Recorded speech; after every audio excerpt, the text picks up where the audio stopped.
हम कई बार शिकायत करते हैं कि हमारे साथ बुरा हुआ, अन्याय हुआ। कभी सोचा है अधिकतर अपने साथ हुए अन्याय का कारण हम स्वयं होते हैं। हमारी मानसिक दुर्बलता होती है, हमारी सोच होती है। जब कोई दूसरा हम पर अत्याचार करता है तो हम उसका विरोध करते हैं, प्रतिकार करते हैं, प्रतिशोध लेते हैं, न्याय मांगते हैं। परंतु जब हम स्वयं ही अपने विरुद्ध अपराध कर बैठते हैं तो क्या? मनुष्य एक दांव खेलता है। कदाचित सामने वाले के छल के कारण वो हार भी जाता है। यहां तक अन्याय है, परंतु वो फिर से वही दांव क्यों खेलता है? अनजाने में यदि पांव कीचड़ में चला जाए, वस्त्र मैले हो जाएं, तो भाग्य को दोष दिया जा सकता है। परंतु ये जानते हुए कि कीचड़ कहां है और फिर से वही पांव रखने को दुर्भाग्य नहीं, मूर्खता कहते हैं। स्वयं पर अपराध करना होता है, ऐसा अपराध जिसका कोई प्रतिकार नहीं, कोई प्रतिशोध नहीं, कोई प्रायश्चित नहीं, जिसका परिणाम केवल पीड़ा है, अंतहीन पीड़ा। कीचड़ तो कीचड़ है, उसका स्वभाव है मैला करना। कीचड़ को दोष देने से पूर्व अपने पांव को उनकी सीमा समझा देना कहीं अधिक उपयुक्त है।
बधाई हो अंगराज, तुम्हारे मित्र के जीवन से उसका सबसे बड़ा कांटा दूर जा रहा है। और यदि मेरी दृष्टि से देखें तो एक महायुद्ध हस्तिनापुर के समीप आ रहा है।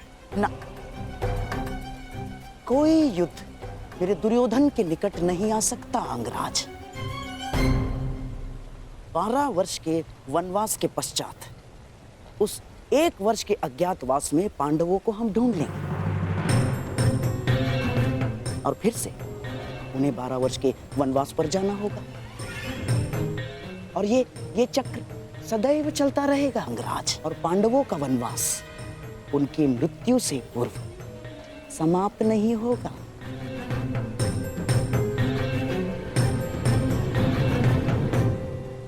और यदि समाप्त हो गया तो द्यूत नहीं, युद्ध होगा, जहां आपके पासे भी काम नहीं आएंगे गांधार राज। पासे काम आए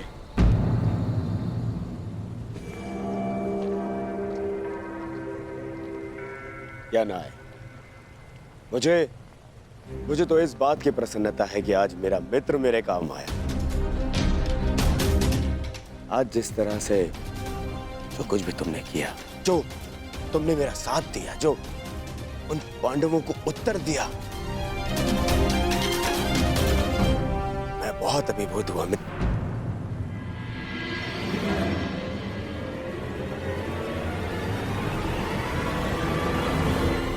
आज का दिन बहुत लंबा था युवराज, विश्राम करने के लिए आज्ञा दीजिए।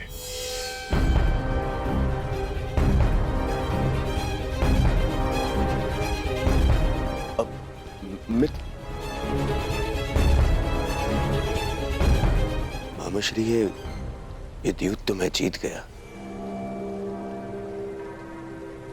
पर कहीं ऐसा तो नहीं कि मैं अपना मित्र हार बैठा? नहीं दुर्योधन, ऐसा ऐसा हो ही नहीं सकता। तुम्हारा ये मित्र अंगराज कर्ण तुम्हें छोड़कर कभी नहीं जा सकता ना। अब तुम चलो, कल की तैयारियां करो। हमें कल इंद्रप्रस्थ जाना है ना दुर्योधन?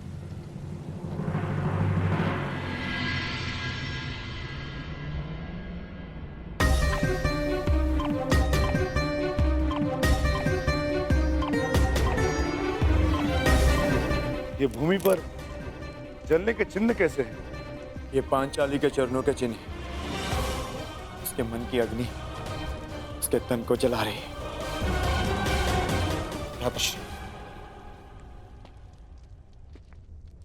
पांचाली को तो ये भी ज्ञात नहीं कि हम 12 वर्ष का वनवास लेकर आए हैं। तुम्हें न्याय मिलेगा पांचाली, परंतु इस समय अन्याय के तुला के एक और पल्लड़े से मिलना शेष है।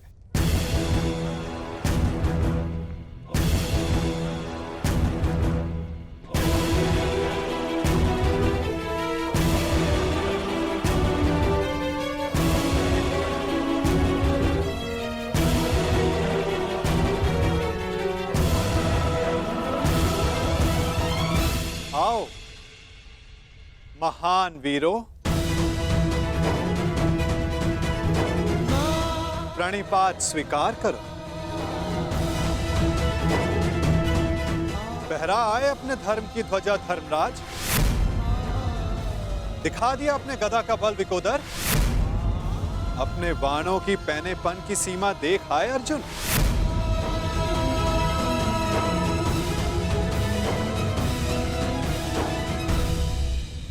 हमें क्षमा कर दीजिए केशव।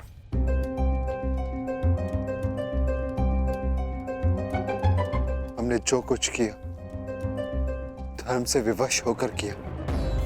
कदाचित दुर्योधन का भी यही कहना होगा कि उसने जो कुछ भी किया धर्म के तले किया, परंतु धर्म क्या है, उसकी सीमा क्या है, क्या यह सब जानने का प्रयास आप सब में से किसी ने किया?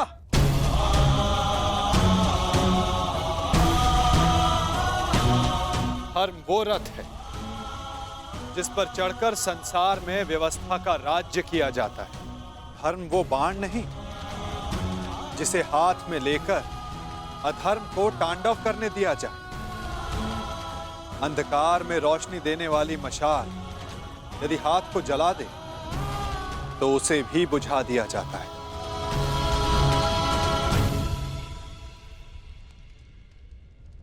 धर्म जब सीमा पार करके अधर्म का कारण बन जाए तो क्या उसे छोड़ देना उचित नहीं धर्मराज?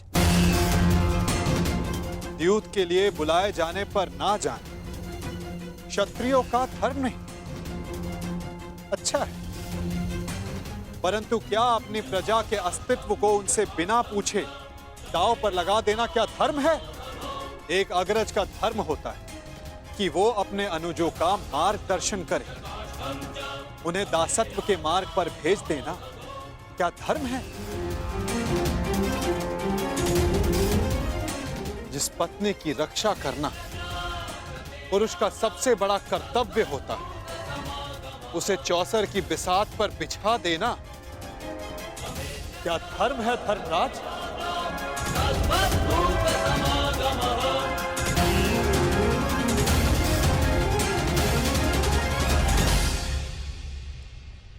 हम क्षमा चाहते हैं वासुदेव। मैं क्षमा नहीं करूंगा।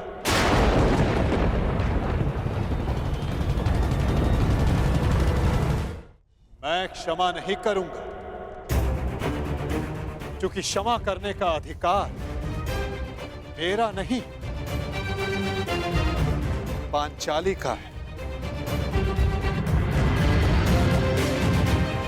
पूछो उससे, क्या उसका टूटा हुआ विश्वास तुम सबको क्षमा करेगा?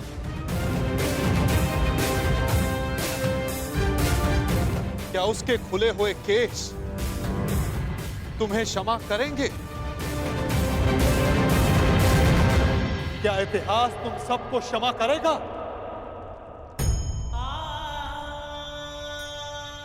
क्षमा तो हम स्वयं को भी नहीं कर सकते केशव। बस एक अवसर चाहिए। अब आप क्रोध में आकर हमारा साथ मत छोड़ जाइएगा।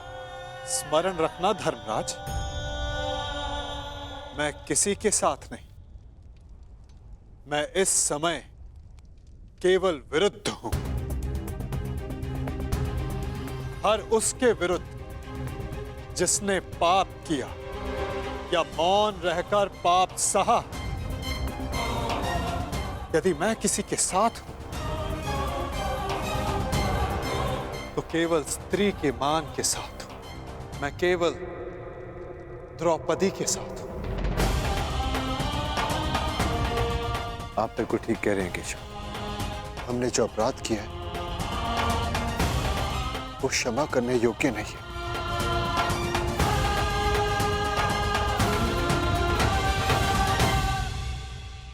हमें क्षमा मत करना पांचाली। क्योंकि कहीं हमें एक क्षमा भुला ना दे कि हमें तुम्हारे साथ हुए अन्याय का प्रतिशोध लेना है। हमें हमारे अपराध का दंड नियति ने दे दिया पांचाली। हमने हमारी गृह लक्ष्मी का अपमान सहा और नियति ने हमें राज लक्ष्मी से वंचित करके वनवास दिलवा दिया।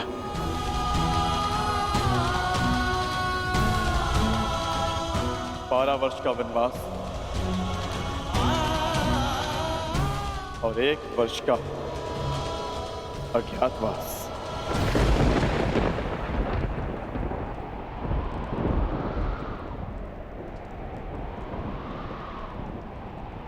कोई अंतर नहीं पड़ता मुझे, कोई अंतर नहीं।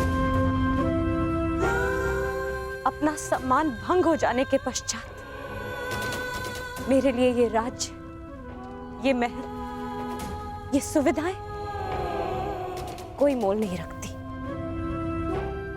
अच्छा ही है, कम से कम ये वनवास और अज्ञातवास आप सभी को अपना लक्ष्य स्मरण करवाता रहेगा।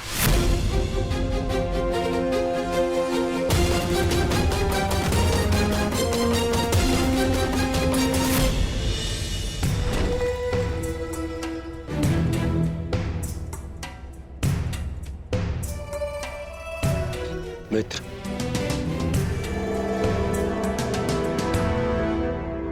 तुम यहाँ अकेले क्या कर रहे हो मित्र? इस सुरक्षा चौकी की जांच कर रहा हूं युवराज।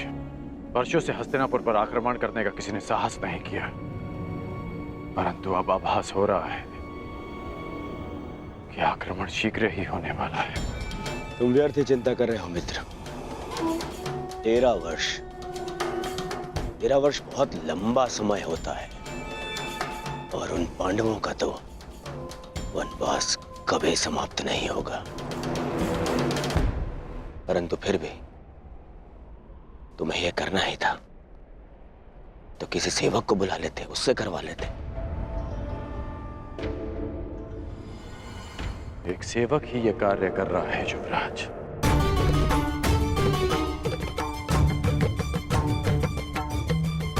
ऐसा मत कहो मित्र, यह आनंद का समय है। इंद्रप्रस्थ जीत लिया है मैंने। मेरे साथ इंद्रप्रस्थ चलकर मेरे आनंद में भागीदार बनो।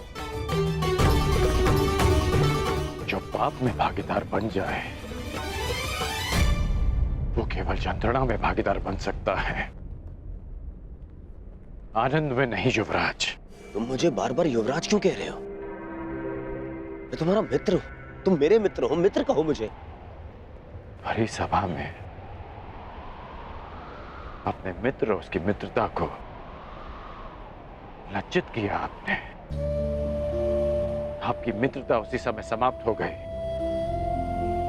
जब आपने अपने मित्र के शस्त्र अपनी सेवा में ले लिए। आपके मित्र के बार बार कहने के पश्चात भी आपने एक स्त्री को लज्जित किया, उसे अपमानित किया। अब जो आपके सामने खड़ा है वो केवल आपका सेवक है। मेरा जीवन और मेरे शस्त्र सदा आपकी सेवा में रहेंगे। आदेश दीजिए युवराज कि आगे आपके इस दास को क्या करना है। बस करो। मेरे जीवन में तुम्हारी सबसे अधिक आवश्यकता है।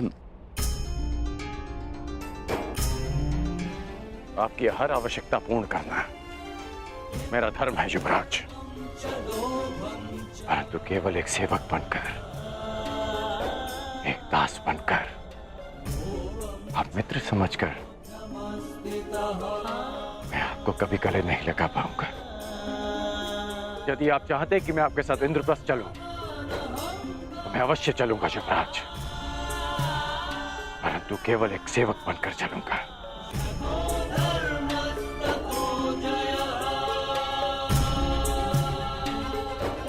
अपने दास को आज्ञा दीजिए युवराज।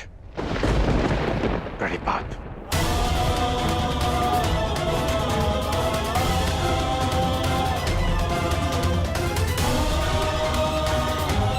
मित्र,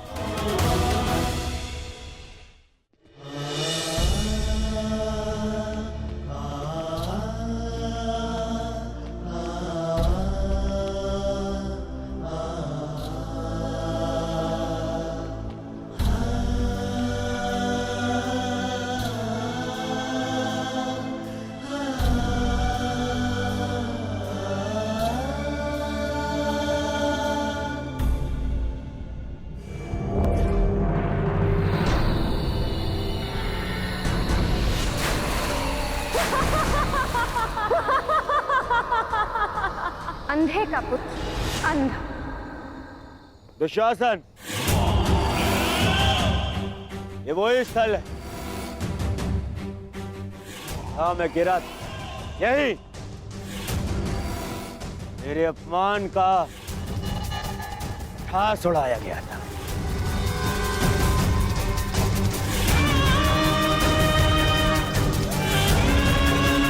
इस स्थान को तोड़वाकर इसे समतल बना दो।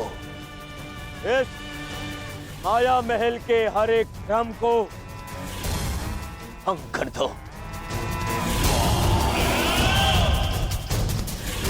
और यहाँ वो चिन्ह स्थापित करो जो संसार को यह बताता रहे किस प्रकार दुर्योधन ने अपने अपमान का प्रतिशोध लिया था।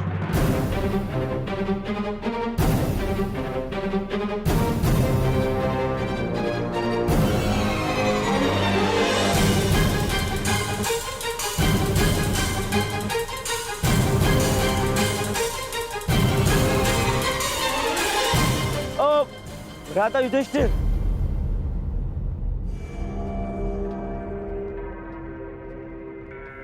अरे मेरे पांडव भाई जा रहे हैं, परंतु जब भाई दूर जा रहा हो तो दूसरा भाई उसे भेंट दे। ये रीति है ना मामाश्री?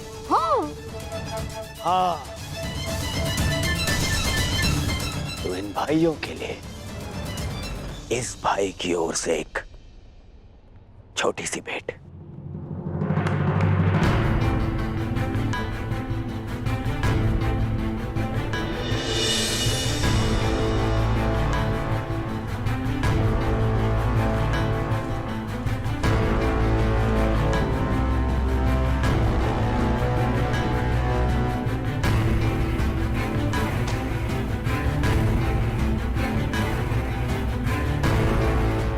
भेंट अनावृत करने की अनुमति चाहूंगा।